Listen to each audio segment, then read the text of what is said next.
கௌதாரி கழுகு மயில் கிளி குயில் கூகை குருகி கேகையும் கொக்கு மடையான் கோழி காணாங்கோழி சம்பங்கோழி சக்கரவாகம் சாதகப்புல் கிச்சிலி சிவல் செம்பொத்தி நாகனவாய்ப்புல் நாரை கருநாரை பெருநாரை வெண்ணாரை பொன்னாரை நிலாமுகி பருந்து ஆட்டப்புறா பட்சைப்புறா மீன்குத்தி வானம்பாடி சப்பட்டை குருவி எண்ணெய்ச்சிட்டு பூஞ்சிட்டு மணிச்சில்ல அன்னப்பட்சி பறவைகள் இருக்குது. இந்த பறவைகள் எல்லாம் ஒன்று சேர்ந்து என்ன சொல்லுகிறது தெரியுமா? சீதை மணவாளர் வந்தார்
சாலையின் வழியாக வருகிறதான் சீதையின் நாயகர் என்று ஒரு பறவை சொல்லுகின்றது. இன்னொரு பறவை என்ன சொல்லுகிறது தெரியுமா? என்ன சொல்லுது? சீதாதேவி அடித்த பந்தை பிடித்தவர் இவரே என்று சொல்லுகிறது. பந்தை பிடித்தவர் தான் சீதாதேவியின் கணவர் என்று ஒரு பறவை சொல்லுகிறது. அம்மாடி அம்மா, நானாய வாய்னால சொல்லவே, நீங்க சொல்லவே இல்லை. அப்படியா? சரி, பரவாயில்ல.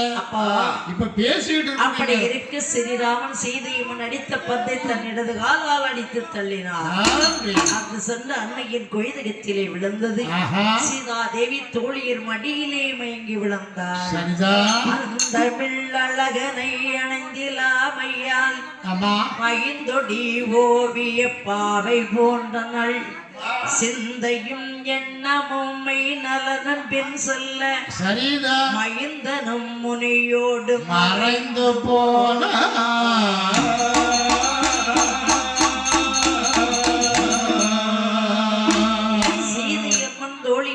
மடியிலே சாய்ந்திருக்கும் போது சுவரிலே தீட்டப்பட்ட சித்திரம் போல இருந்தார்களாம். சரி, உடல்ல உயிர் இல்லை. அந்த உயிர் இருக்கு, ஆனாலும் ஒரு சித்திர பாவை போல் மயங்கி சிந்தையும் எண்ணமும் மெய் நலனும் பின் சொல்ல சுவாமி ராமனை நோக்கியே போய்விட்டான். ராம பின்னாடி போயிட்டு. ஆமா, கட்ட இது வெறும் கட்டது. சரிதான். ஆனால் ஸ்ரீராமனும் அந்த தெருக்களை கடந்து அடுத்த தெருவுக்கு வருகின்றார். அப்படி கணிகை பெண்கள் தெருவுக்கு வருகின்றார். சரிதான். கணிகை பெண்கள் ஸ்ரீராமனுடைய தோள் கண்டார், தோளே கண்டார், தொடுகளர் கமல செங்கன் தாள் கண்டார், தாளே கண்டார், தடக்கை கண்டாருமேயுற்றார். சரி, ஆள் கொண்ட கண்ணால் யாரோ வடிவினை முடிய கண்டார். ஊழ் கொண்ட சமயத்தன்னால் ஒருவை கண்டாருமே.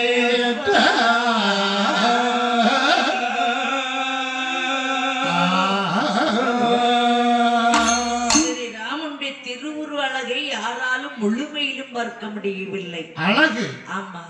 ஆனா சொன்னார்கள், இது யாரு இவரு வாமிட்டு வர்றது கணிகை பெண்கள் போட்டி போட்டார்.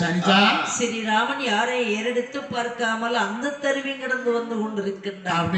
அப்படி வருகிற தருணத்தில் சரி, இங்கே சீதையம்மன் மயங்கி நிலையை தோழியர்கள் ஜனகராஜனுடைய இடத்திலே சொல்ல ஜனகராஜன் ஓடோடி வந்து மகள் நிலைமையை பார்த்து மகளுக்கு திருமண ஏற்பாடு செய்கின்றார்கள். சரி, அப்படியே திருமண ஏற்பாடு செஞ்சா எப்படி திருமண ஏற்பாடு மந்திரி நீ சொல்லு பார்க்கல, என்ன ஏற்பாடு செய்யல, எந்த முறையில செய்யலாம்? மாலை மயக்கம், மாப்பிள்ளை இல்லாத தயக்கம். சரி, இந்த பந்தை யார் ஒருவர் பிடித்தாங்களோ அவர்களுக்கே மாலை கட்டி கொடுத்துருவாங்க. எல்லாரும் நான் தான் மந்த பிடிச்சு நீ தான் மந்த பிடிச்சு கீழே வந்துருவாங்க. அப்ப சரி வராதுன்னு தெரியணும். அப்ப இப்படி செய்யுங்க, உங்க மகளோட வந்த திரியம்பதமாகிய வில்லு ஒன்று இருக்கிறது அல்லவா, அந்த வில்லை ஒருவரை எடுத்து ஒருவரை வளைத்த அன்னவருக்கு மகள் ஜானகி கல்யாணம் அது சுயவரம் வைக்க வேண்டும். அப்படி என்னால் பறையடிப்பவரை அழைத்து வந்து பறையடிக்க சொன்னார்கள். சரி, அந்த வரைகாரனான மனுஷன்றி நகரம் அந்த நகரம் அல்ல, நகரம் அந்த நகரம் அல்ல,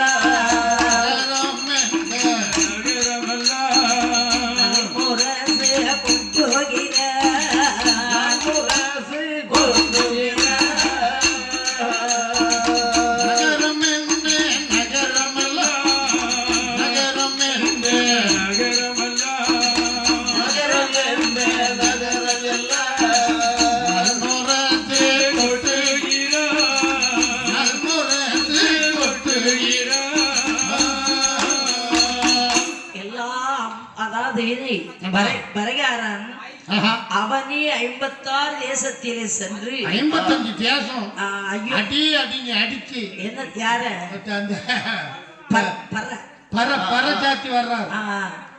ஐயா பரடிப்பவர் என்ன காரணமாக பரடிக்கின்றீர்கள்? ஐயா மிதலைமா நகரம் ஜனக மகாராஜனுடைய தூதுவன். சரி, அதாவது சுயவரவத்திற்கு மகளுக்கு அந்த வில்லை ஒருவரை எடுத்து ஒருவரை வளைத்த அன்னவருக்கு அவர் மகளாகிய லட்சுமி கல்யாணம் செய்து கொடுப்பாங்க. தேவி திருமணம் செய்து தரப்படும் என்று வரை சாற்றினார். டப்பு டப்பு டப்பு டப்பு. உடனே அவனை 55 தேச ராஜாக்களும் வருகின்றார்கள். அணிவிதித்து வருவதை ஸ்ரீராமன் கண்டார். அதானே குருதேவா, நாம முதலைகளை வந்து இவ்வளவு நேரம் ஆகுது. ஆமா, அரசர்கள் வருஷ வரிசையா போறாங்களே, எங்க போறாங்க? வந்து இன்னும் போயிட்டு இருக்கிறாங்க. ஆமா, எங்க போறாங்கன்னு நினைக்கிறியோ? எங்க ஜனக மகாராஜன் சொன்னான் அல்லவா, அவ மக ஜானகி. சரி, அந்த பெண்ணுக்கு சுயவரம் வச்சிருக்காங்க. அந்த பெண்ணோடு வந்த திரியம்பதமாய் வெள்ள ஒன்று இருக்கிறது. அந்த வெள்ளை ஒருவரை எடுத்து வளைத்த அன்னவருக்கு அவர் மகளாகி ஜானகி கல்யாணம் செய்து கொடுப்பாங்க. அப்படியானால் அதே ஒரு சேவர மண்டபத்திற்கு நாம் என்று பார்க்க வேணும், பார்க்க வேணும்.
ஸ்ரீராமன் இளைய பெருமாள் விஸ்வாமித்திரர் 3 பேரும் சபையிலே வந்து அமர்ந்திருக்கின்றார்கள். சரி, அப்ப அங்க இருக்கப்பட்ட மந்திரி பிரதானிகள் வந்தவர்கள் அனுபெரிய வரவேற்று தாமலம் கொடுத்து எல்லாரும் சந்தோஷமாக உட்கார வைத்தார். சரி, அப்ப வெள்ளை என்னை கேட்கும் போது வில்மச்சாலையிலே சென்று வெள்ளை எடுத்து வருகின்றார்கள். வெள்ளை கேண்டு வெள்ளை வளைக்க சொல்லுகின்ற பொழுது அந்த வெள்ளை வளைப்பதற்காக வேண்டி கலைஞர் நாட்டு மன்னர் வந்தார். கணக்கு தந்தை கீழே போட்டார். நாட்டு மன்னர் வந்தார். முடியாது என்றார்.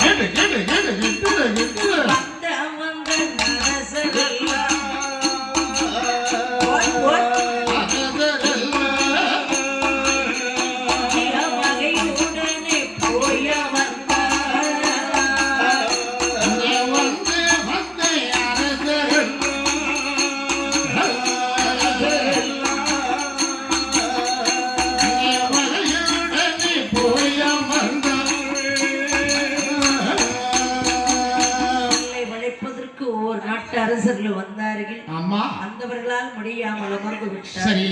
ஸ்ரீராமனை நீங்களே வெள்ளை விளைங்கள் என்று சொன்னார்கள். ஆஹா. ஸ்ரீராமன் குருவை எட்டி பார்த்தார். சரிதான். குருவோ தாடியை கிளறி விட்டார். இதை அறிந்த ராமன் சொல்லுகின்றார், எப்படி எப்படி அங்காக இருக்கிறவை சபையோர்களே, ஆமா, எந்த பிள்ளை நானே இவ்வில்லை வளைப்பே, அம்மா நானே என் பிள்ளை வளைப்பே, வெகு நல்ல முடையன திருகரமதன் விரைவுடன் நானே என் பிள்ளை வளைப்பே, நானே என் பிள்ளை வளைப்பே, நானே இவ்வில்லை வளைப்பே, என திருகரமதன் விரைவுடன் நானே என் பிள்ளை வளைப்பே, மாணவரோடு பல முனிவர்கள் வானவரோடு பல முனிவர்கள் அதிலே, அரசவை அதில் ஒரு அரசர்கள் தெரிய, வனத்துறை அதில் ஒரு அரசுகள் தெரிய, தேன்மொழி ஜானகிதனை வனமுடிய, சிவதனுபானது பன்னிரண்டு ஒடிய, நானே என் பிள்ளை வளைப்பே, நானே பிள்ளை வளைப்பே, நல்ல மூடன் என திருகரமதல் விரைவுடன் நானே என் பிள்ளை வளைப்பே, அங்காங்க அமர்ந்திருக்கிறவை பெரியோர்களே,